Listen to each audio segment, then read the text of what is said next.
I stood in the front pew of the Salt Lake City chapel, my black dress clinging to my frame like a punishment. My arms trembled under the weight of a grief too massive to carry. Two white caskets, small too small, sat side by side beneath a spray of lilies. Eli and Noah, my boys, gone. The silence in the room wasn't reverent. It was suffocating, watching, judging. Beside me, Trent stood stiff-faced, blank eyes dry.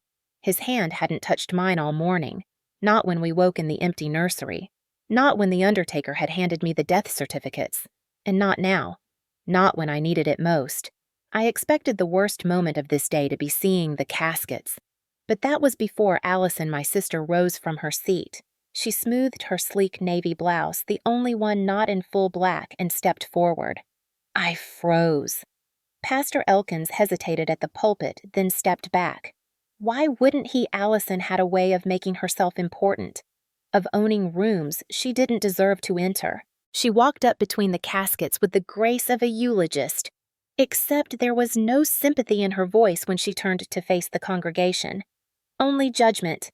"I know we're all hurting today," she began, her eyes scanning every tear-streaked face but mine. "But pain doesn't always mean injustice.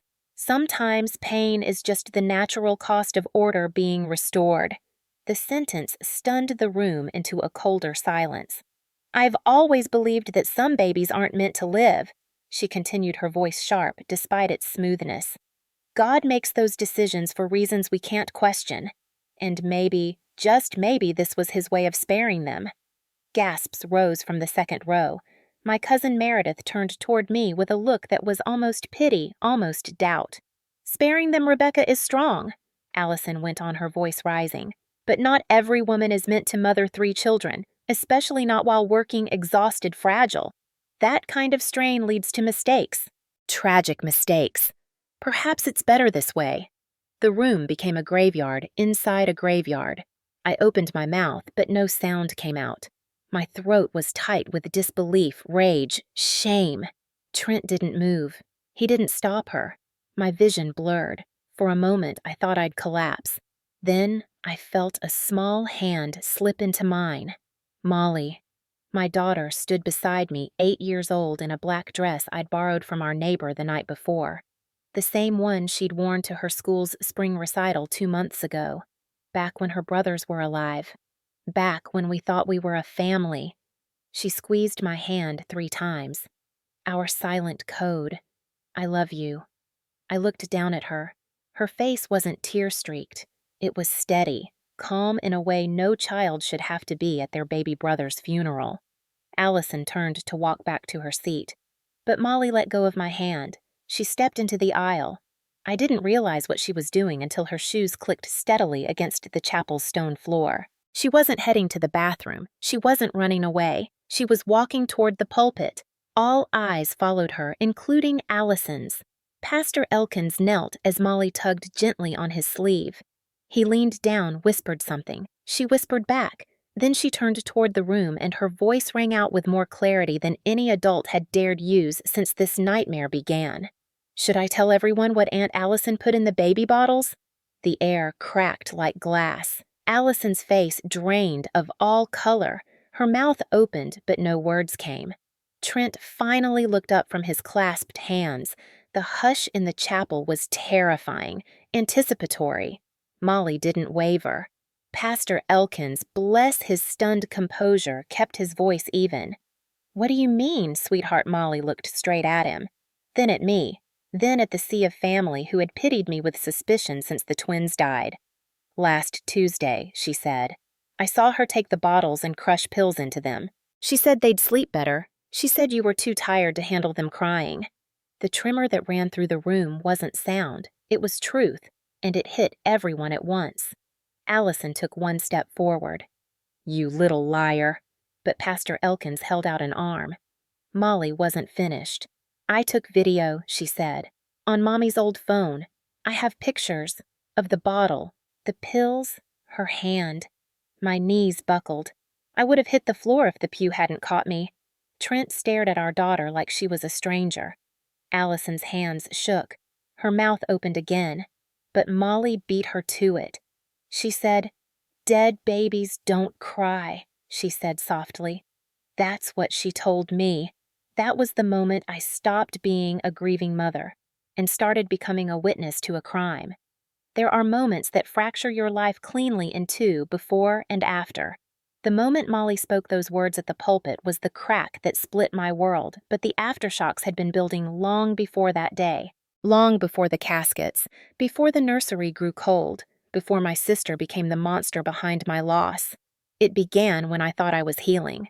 I had just returned to part-time work as a freelance writer. Our twins Eli and Noah were 3 months old. Molly was settling into 3rd grade. I was still exhausted, still learning how to juggle the chaos of 3 children, but there was joy again. I had figured out their feeding schedule. I could tell their cries apart. Molly had finally stopped asking if the babies were staying for good. That question hurt more than I let on. After 2 miscarriages and years of fertility treatments, Molly had grown cautious with hope. But Eli and Noah were healthy. Beautiful. The pediatrician called them textbook perfect at their 2-month checkup. We were for a moment the family I'd dreamed of. Then Allison moved in. She'd just finalized her divorce from a controlling man who had drained her confidence and her bank account.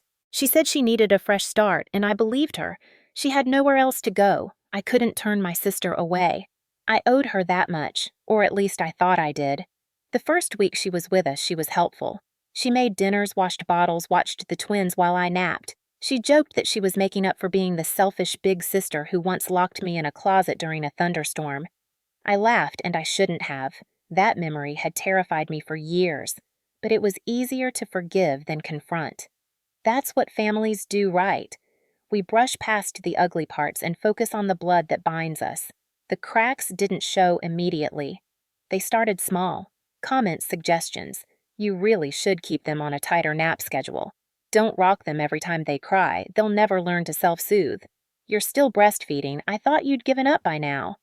I let them go at first. I told myself she meant well, that she was just trying to help. But then she started stepping in without asking. Remaking bottles I had already prepared. Waking the boys from naps because they shouldn't sleep more than an hour. Rearranging the nursery drawers without telling me. She treated our home like hers. Treated my children like her experiment. And still I didn't speak up. Because she had just come out of something hard. Because she was family. Because Trent admired her confidence.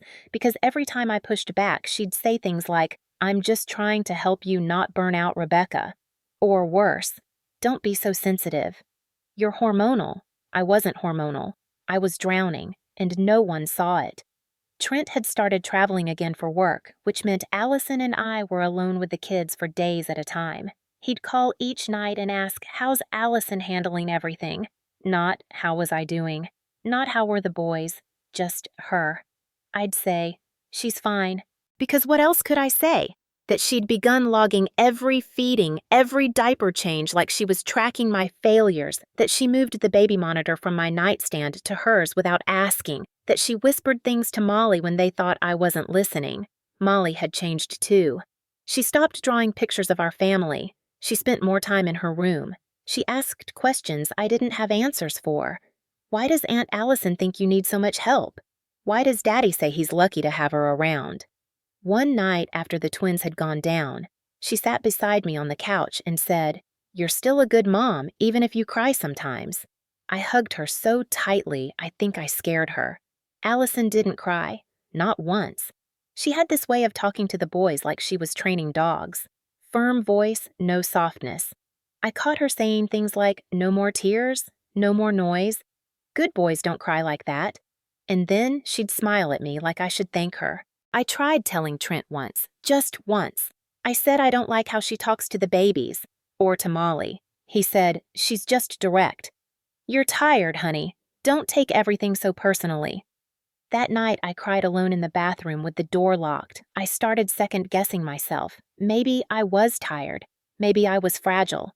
Maybe Allison was saving us from something. That was the price of letting someone else rewrite your instincts. You lose the ability to trust your own fear. You learn to doubt the red flags until it's too late. And for me, too late came wrapped in white satin, resting inside 2 impossibly small caskets. To understand why I let Allison into my home, you have to understand the family we came from. Dysfunction wasn't a word we used when we were kids. We called it tradition. We called it discipline. But what it really was deep down was control disguised as love and silence mistaken for loyalty. Our mother Evelyn ran the house like a courtroom, and Allison was always the star witness. The golden child. The daughter who followed the rules, smiled on cue, kept her grades high and her skirts ironed. Me, I was too loud, too emotional, too much. If Allison broke a glass, it was an accident. If I did, I was careless. If she stayed out past curfew, she was responsible enough to handle it. If I tried, I was reckless. The favoritism wasn't subtle. It was as visible as the bruises I once hid after slamming my door one too many times. I stopped slamming doors. I stopped arguing. I learned early that to survive meant to submit. And so I submitted. For years. Until I finally left at 19 with one suitcase, a used car, and a scholarship that felt more like a prison break than a gift. I rarely looked back, but Allison always had a way of circling back in. She'd call when things fell apart, when her marriage crumbled, when she needed a place to stay. And because I was the one who had escaped, I felt obligated to offer the freedom I had found. I thought I owed her. I thought maybe she had changed. Maybe we both had. But control doesn't die. It just adapts, and Allison had adapted well.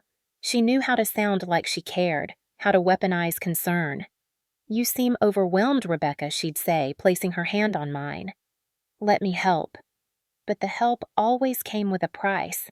It meant she got to decide what was best. It meant my voice stopped mattering. At first, she used my history against me. "Remember how tired you were after your miscarriage," she whispered one night. "You shouldn't overextend yourself again." Then she used my children. "Molly needs stability. She's already adjusting to the twins. You don't want her feeling neglected." She made it sound reasonable, like she was protecting me, but what she was really doing was isolating me, slowly, methodically, and no one noticed, not even me. It wasn't until she started correcting Molly's bedtime stories, replacing the happy endings with warnings, that I began to feel the old fear creeping back.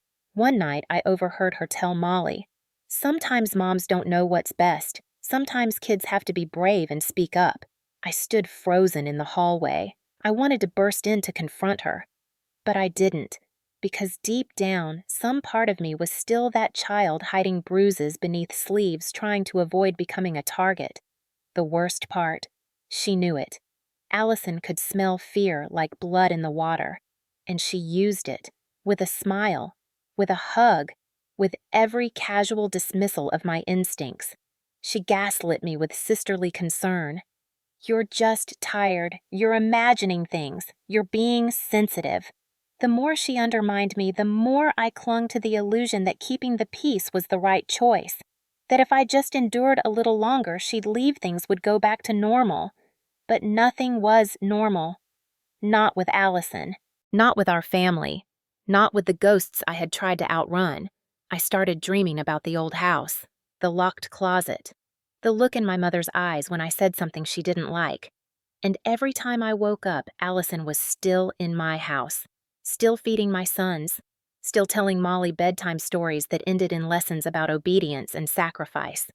I tried talking to Trent again. I told him something felt off. He listened with that tilted head expression husbands wear when they're pretending to care, but already thinking about how to fix the problem without acknowledging it exists.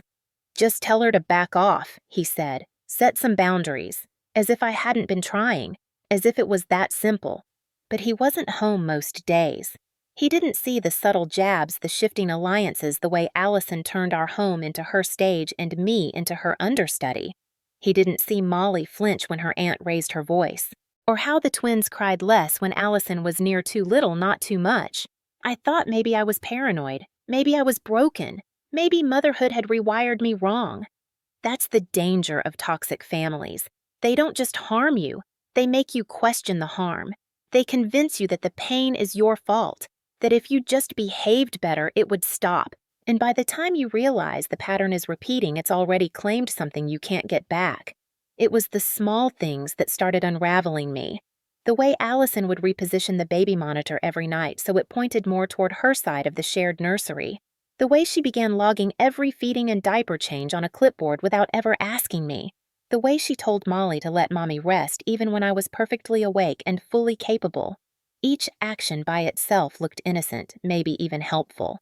But when strung together, it formed a noose around my confidence, tightening slowly, silently. I felt it in my chest, in the pit of my stomach, in the way I held the twins, like I might lose them at any second. One Tuesday morning, I came into the kitchen and found Allison cradling Eli with one arm while preparing formula with the other. I froze. I had just nursed him 30 minutes earlier. He was fussy, she said without looking up. You probably didn't feed him enough. She said it gently, almost kindly, but it landed like a slap. I just fed him, I replied. She shrugged. You looked tired. Maybe you didn't notice. That phrase became her refrain. You looked tired. You seemed overwhelmed. You must have forgotten. It wasn't long before Trent started repeating it. She's trying to help, he said one night as we folded laundry. She's just being cautious. She's taking over, I whispered. She's treating me like I don't know my own kids. He chuckled like I was being ridiculous. Maybe because she's watching you unravel. I stared at him. What did you just say? He didn't flinch. You cry in the shower every day. You barely eat.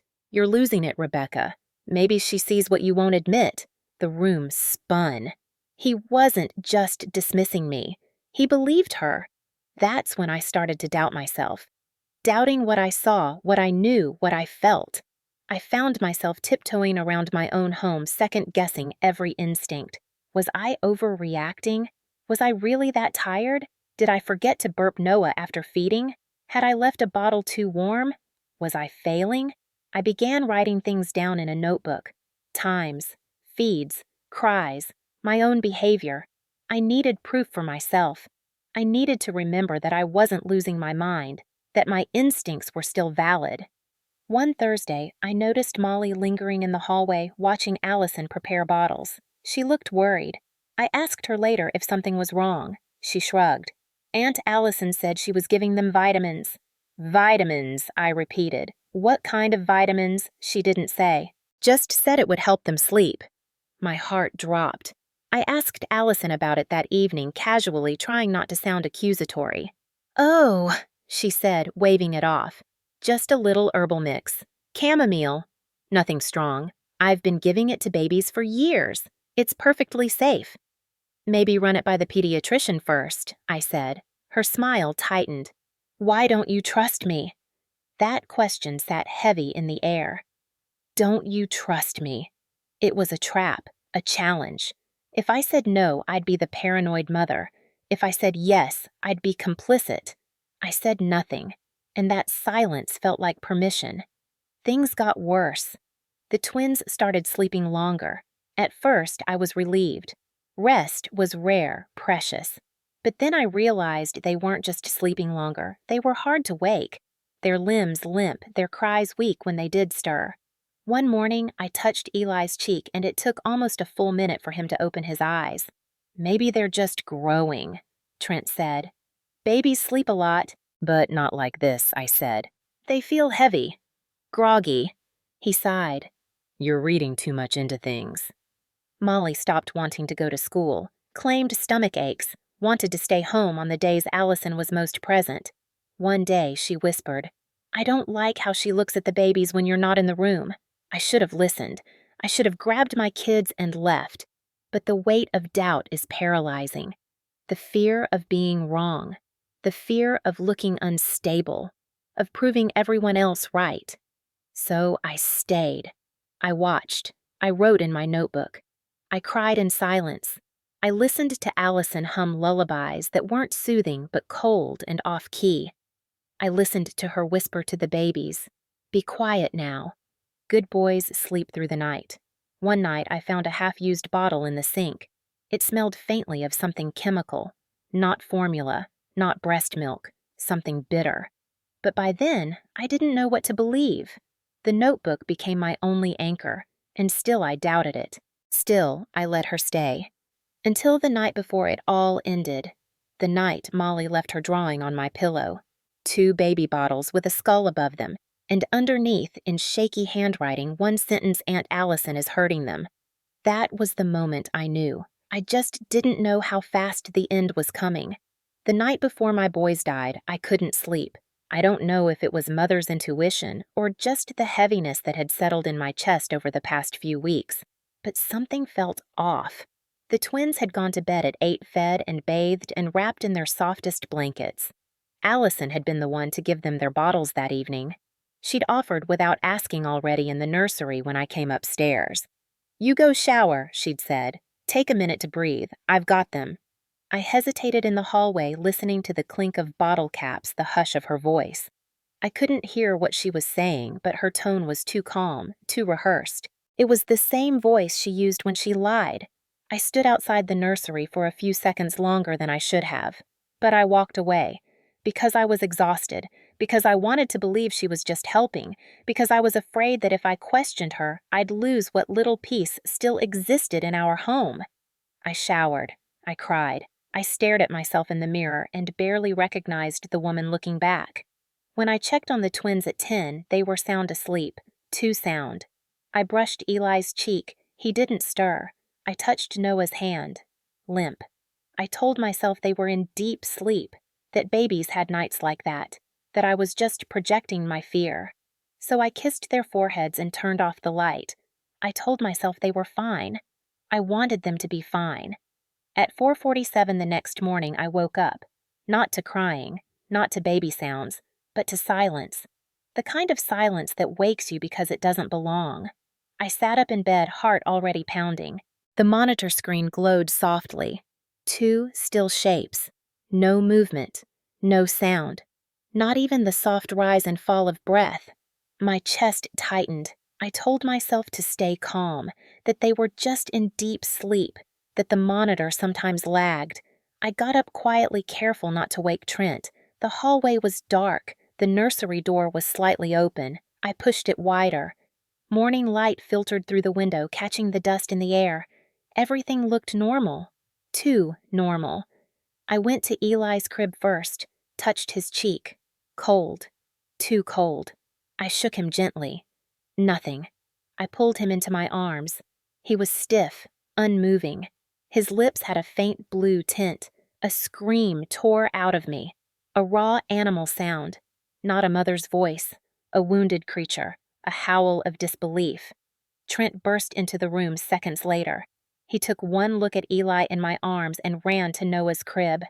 "No, no, no," he kept saying. He tried CPR, his hands trembling, his face white. I fumbled with my phone, dialing 911 with shaking fingers. The operator's calm voice was unbearable. "Are they breathing? No. When did you last see them alive last night? How old are they?" 3 months. The paramedics arrived in what felt like hours, but was only minutes. They took over, but I saw the look on their faces. Professional, detached, resigned. They weren't saving anyone. They were confirming what I already knew. At 5:23 a.m., both my sons were pronounced dead. The cause was listed as suspected SIDS, sudden infant death syndrome. Rare, unpredictable, tragic. But something didn't feel right. 2 healthy babies. The same night, no illness, no warning signs. Just gone. The medical examiner said it was possible. Twins sometimes shared unknown vulnerabilities, but I couldn't shake the feeling. Something inside me screamed that this wasn't random, that someone had taken them from me, that I had let it happen. Allison showed up within the hour. No one had called her.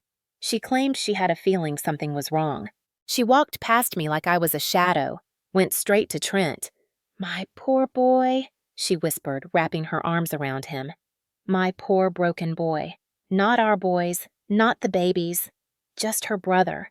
As if I didn't exist, as if this was his loss alone. I stood there frozen, holding Molly, who clung to my waist in silence. She didn't cry. She just stared at Allison with wide, unreadable eyes. That day was a blur of siren statements, phone calls, and silence. No one asked me what I saw. No one questioned Allison's presence. She offered to help plan the funeral. Trent let her. I had no fight left in me. My body was there, but I had already started leaving, one piece at a time. And through it all, Molly never left my side, not even once. And later, I would realize why, because she knew. She had seen something. She had been watching when none of us were. She had been carrying a truth none of us dared speak. The days that followed the twins' death blurred into one endless gray smear. I don't remember the meals or if I ate at all. I don't remember sleeping, though I know I must have. What I remember most is the silence, not the kind that soothes, the kind that suffocates. The house felt like a museum. The nursery door stayed closed. Molly stayed close like she was afraid to let me out of her sight.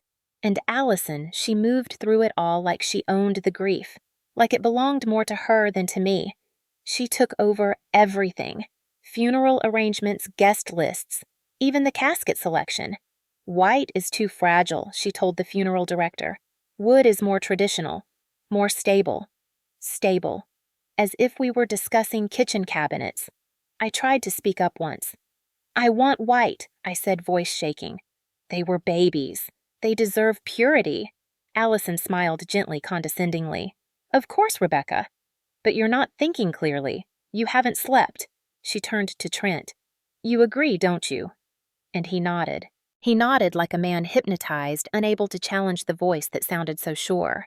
I felt myself shrinking, becoming small again, like I had at 16 at the dinner table when Allison accused me of stealing our mother's necklace, and I'd been grounded for weeks without proof. Her word had always weighed more than mine, and nothing had changed. When extended family began arriving, I watched from my bedroom window as Allison met them in the driveway. She spoke with animation, with those dramatic hand gestures she used when telling a story she wanted people to believe. I couldn't hear the words, but I didn't need to. I saw the way their eyes changed when they looked toward the house. Toward me. Judging. Calculating. It's tragic, I overheard one aunt whisper in the kitchen. But Rebecca's always been sensitive. High-strung, another added. Overwhelmed even with just Molly. Twins must have been too much. I wanted to scream, to ask how they could believe that of me, but I said nothing, because no one was listening, not even Trent. I tried once to talk to him late at night. Something's wrong, I said. This doesn't make sense. They were healthy. He rubbed his eyes. You need to stop torturing yourself. But don't you think it's strange? Both of them the same night. He sighed. It happens. It's rare, but it happens. You need to let this go before it breaks you completely. You believe her, don't you? I asked. Allison. You think she's more stable, more capable. He didn't answer. Which was answer enough. Molly didn't say much, but she didn't have to. She watched everything. She saw the sideways glances, the soft murmurs when I entered a room. One afternoon, I found her curled up in the nursery chair, the one where I used to nurse the boys. She was holding her notebook. The one she used to draw in. What are you working on? I asked gently. She looked up with wide eyes. Just writing things down, so I don't forget, like what I asked. She closed the book carefully. Things about the babies and other stuff. I wanted to press her. I didn't, not yet. I could see the weight she was carrying, and I didn't want to scare it deeper into her. But something in her eyes told me she knew more than she'd said. That night my parents arrived from Colorado. They were somber pale, still in shock. My mother hugged me hard. My father took one look around and asked, "Why is Allison acting like she's running this place?" "Because she is," I whispered. Later that evening, my mother confronted her in the kitchen. "You are not in charge here," she said. "Rebecca is their mother. Back off." Allison smiled without teeth.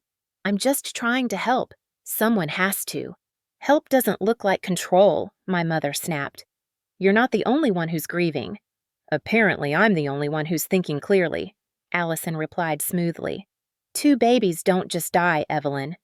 Maybe someone needs to take a closer look at the home they lived in." I heard it. So did my mother. That wasn't concern. That was accusation. She was planting seeds, spreading doubt, framing me, and no one was stopping her. Not Trent, not the family. They were caught in her web, pulled in by her poise, her calm, her lies. And I, too weak, too, drowned in sorrow, was being cast as the unfit mother who couldn't hold her life together. I thought I had already lost everything. But the truth was, the worst was yet to come. Because my daughter was about to become the only person brave enough to speak the truth no adult dared face. And when she did, the house of cards would collapse. It started with a whisper. Not from Allison, not from Trent, not from the endless line of relatives who had chosen polite suspicion over uncomfortable truth. It started from Molly. The night before the funeral, after most of the guests had gone to bed and the house had fallen into a quiet, heavy stillness, I found her sitting at the edge of her bed with my old iPhone clutched in both hands. The same phone I'd given her months ago, filled with kid-friendly apps and educational videos. "What are you doing, baby?" I asked, kneeling beside her. She looked up, her face serious, older than 8, older than any child should have to be. "I saved it, Mommy," she whispered. "I saved everything." My stomach twisted. "What do you mean?" She handed me the phone. "Look." I swiped to the photos. There, in grainy but unmistakable clarity, was Allison standing at our kitchen counter, a baby bottle in front of her, a white pill bottle open beside it. Another photo showed her crushing something with the back of a spoon, the powder being poured into the milk. Another showed the label of the prescription Trent's pharmaceutical company printed in bold letters across the top. "When did you take these?" I asked, my hands shaking. "Last week. I was getting a juice box and I saw her doing it. She didn't know I was there." "Why didn't you tell me? I was scared." "She said it was vitamins. She said it would make them sleep and that babies who cry all night make bad mommies." My vision blurred. "Did she tell you not to tell me?" "She said if I did, you'd get mad, that maybe they'd take me away too." The weight of it crushed me. My daughter, 8 years old, had carried this fear alone. She had watched her aunt poison her brothers and said nothing because she didn't want to lose me too. I wanted to scream, to break things, to drive to the police station that second, but I knew I had to wait. I had to do it right. Allison was clever. She'd deny everything, twist the narrative again, turn even more people against me. But she wouldn't expect Molly. No one had ever expected Molly. She was quiet, observant, polite, the perfect little girl. But what they didn't realize was that Molly saw everything, and she remembered. I wrote it down too, she added, pulling her small journal from beneath her pillow. Page after page, dated and detailed. May 12th. Aunt Allison said the boys cry too much and Mommy doesn't sleep enough. She put stuff in the bottles again. May 14th. She said good babies sleep all night and dead babies don't cry.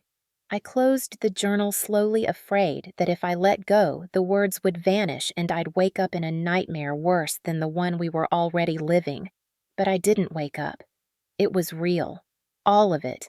And I had the proof. My daughter had given me the only weapon that could pierce the lies, the only voice anyone might believe. Hers. That night, I didn't sleep. I sat in the nursery holding their last pacifiers in my lap, watching the phone screen replay those silent images again and again. And when the sun came up, I was ready. At the funeral, as Allison delivered her sanctimonious speech as she painted me as the unstable mother who couldn't cope, I waited. I waited until the moment was just right. And then Molly stood, walked to the front, and exposed the truth. She did it without hesitation, without anger, just quiet, devastating honesty. She told them what she saw, what she heard, what she recorded. She held up the phone and showed them. Every photo, every timestamp. The room fell silent. Shock rippled across faces that had looked at me with judgment. Trent looked like he'd been punched in the chest. Allison tried to interrupt, tried to discredit a child. But Pastor Elkins stood between them and told Molly to keep speaking. So she did, and by the end, no one questioned what had happened. No one doubted the evil that had worn a sister's smile. The tide turned in a single breath. I wasn't crazy. I wasn't unfit. I wasn't broken. I had been manipulated, silenced, gaslit. But not anymore, because of Molly. Because she had seen everything. because she refused to stay silent. And in that moment, as I stood beside her, I realized something else. I wasn't powerless. Not anymore. Allison didn't go quietly. She never did.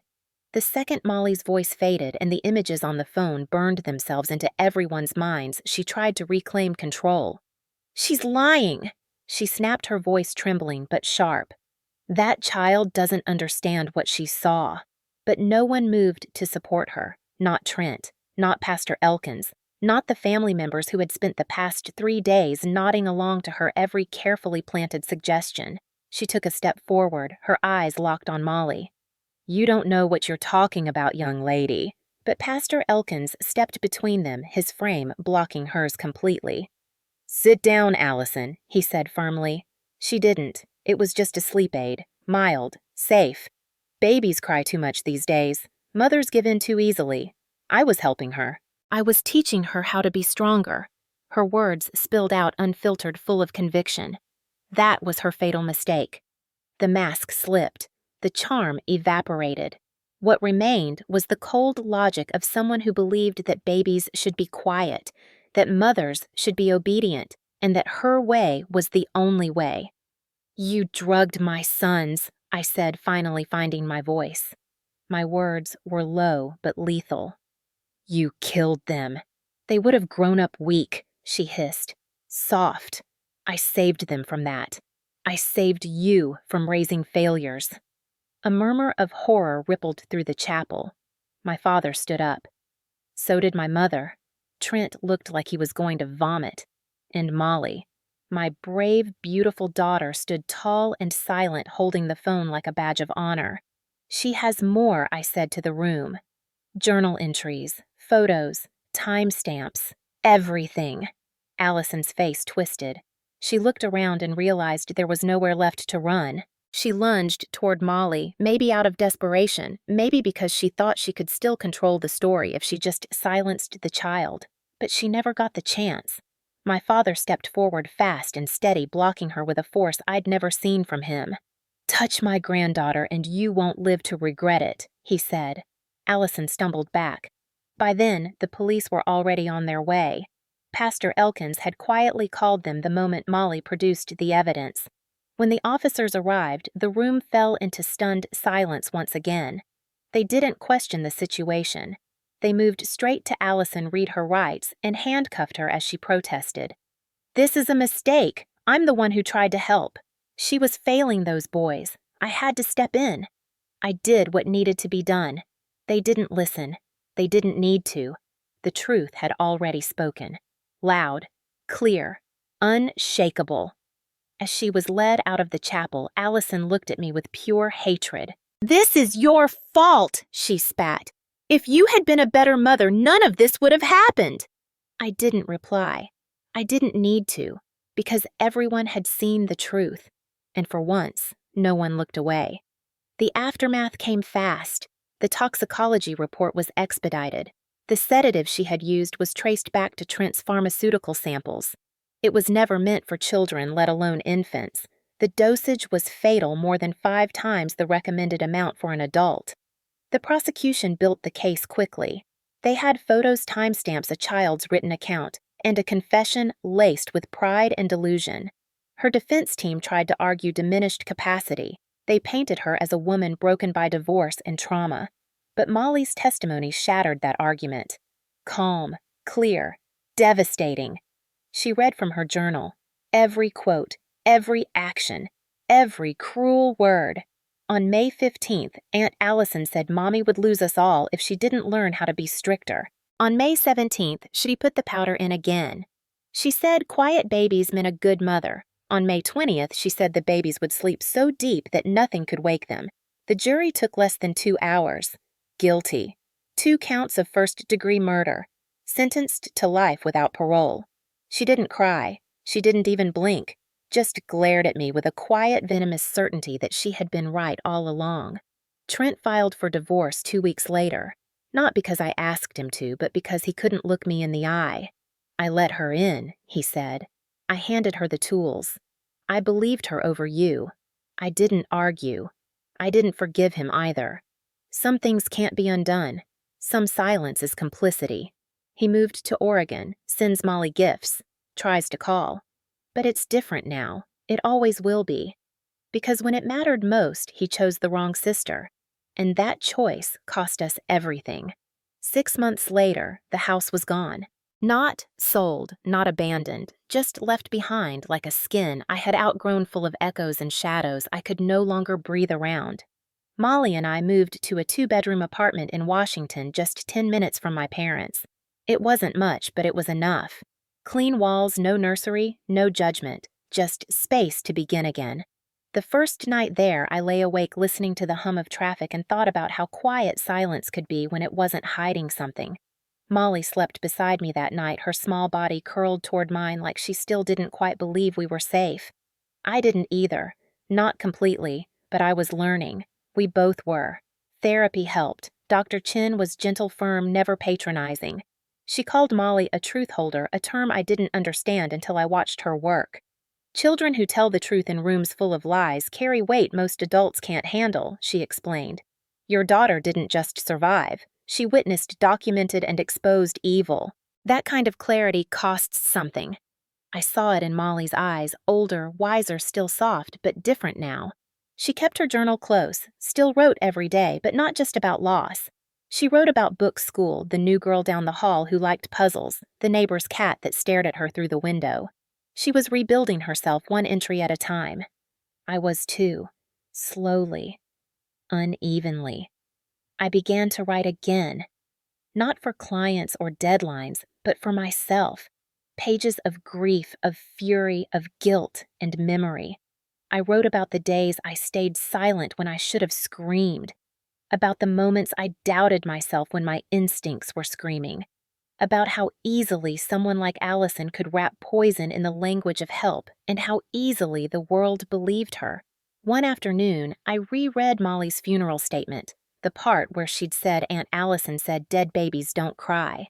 I felt the old nausea rise, but I didn't flinch. I let it come. I let it settle. Because healing wasn't about forgetting. It was about facing, and I was finally ready to face it all. I started speaking at local parenting groups, small, quiet gatherings where tired mothers cried into lukewarm coffee and nodded at every word. I told them what no one told me, that manipulation wears many masks, that help can be a leash, and that even family can be dangerous when power is disguised as love. I showed them Molly's journal with her permission. I told them how she had seen what no one else would, and how that truth had saved not just me, but countless others who would have fallen into Allison's orbit had she not been stopped. News spread. A reporter asked to cover the story. I said yes. The article went viral. Messages flooded in women who had been gaslit by mothers-in-law sisters' partners, women who had doubted themselves for years, now finding validation. I answered every single message. I made it my mission. Not because it brought back my sons. Nothing could. But because their lives deserved meaning beyond tragedy. Because Molly's bravery deserved a legacy. And because silence is what allowed Allison to thrive. I wouldn't be silent again. Trent tried calling. Once, his voice was hollow, regretful. I see your name everywhere, he said. People are saying you're brave. I didn't say anything. You were right, he added. About everything. That wasn't enough. So I said nothing. Some apologies come too late to matter, but Molly asked once late at night, "Do you think Daddy wishes he'd believed us?" I looked at her, this girl with storm eyes and a backbone of steel. I think he knows what he lost, I said, and I think that's his to live with. She nodded. That was enough. Life didn't go back to normal. But it moved forward, slowly. Molly joined a writing club. She started calling herself a reporter, the kind that tells the truth when no one else does. I told her she already was. I watched her flourish. I watched her laugh again. I watched her smile without fear. And one rainy morning, as we sat by the window drinking hot chocolate, she asked, "Do you think Eli and Noah know what I did?" I reached for her hand. "I think they know everything. I think they know you saved the truth, and I think they are proud every single day." She nodded and whispered, "I hope they remember the lullabies too." "They do," I said, and I believed it, because sometimes love doesn't end. It just finds new ways to live. A year after the funeral, I stood at the edge of the twins' graves, a bouquet of white lilies in one hand and Molly's latest letter in the other. She had insisted I bring it, said it was important they knew she hadn't forgotten. The headstones were simple, clean, just their names, birth dates, and the words, "Loved beyond measure." I knelt and placed the letter between the stones. "Dear Eli and Noah," it read in her handwriting, still a little shaky but so full of purpose. I'm in 4th grade now. I still write every day. I still remember how you both smiled in your sleep. I miss you, but I think you know I tried to help. I told the truth. So she can't hurt anyone else. Love your big sister who sees everything. I stayed there a long time, letting the wind move through me, letting the silence speak. I thought about everything that had happened every moment I stayed silent, every red flag I ignored, every time I doubted myself because someone more confident told me to. That was the pattern. That was the cycle. Women being told they were wrong, that they were too emotional, too sensitive, too much, and then punished for being right. I remembered the way Allison had spoken with certainty while she poured poison into bottles, the way she had turned every act of control into a gift, the way people had nodded because it was easier than challenging her. But what destroyed me most was how easily I fell for it, how easily I silenced my own voice for the sake of peace. Because that peace wasn't peace. It was obedience. It was fear. It was a prison with nice furniture. And I wasn't going to live that way anymore. I began speaking publicly, parenting conferences, women's shelters, online forums. I told the truth not just about Allison, but about all the little ways coercive control infiltrates a home. I told them about phrases like, "You're overreacting," and "Don't be so sensitive," and "I'm just trying to help." I told them about the red flags dressed as kindness, the silence that smothers, and the importance of trusting your gut, even when everyone else tells you not to. And I told them about Molly, the girl who saw through it all, the girl who wrote it down, the girl who saved lives by refusing to play pretend. People cried, people stood. People sent letters saying I thought I was alone, but they weren't. None of us were. The legacy of Eli and Noah became bigger than their brief lives. It became a call to action, to listen to children, to question authority when it feels wrong, to never confuse control for care. And every time I shared our story, I looked out into a sea of strangers and saw the same look I'd once worn, tired, scared, doubting themselves.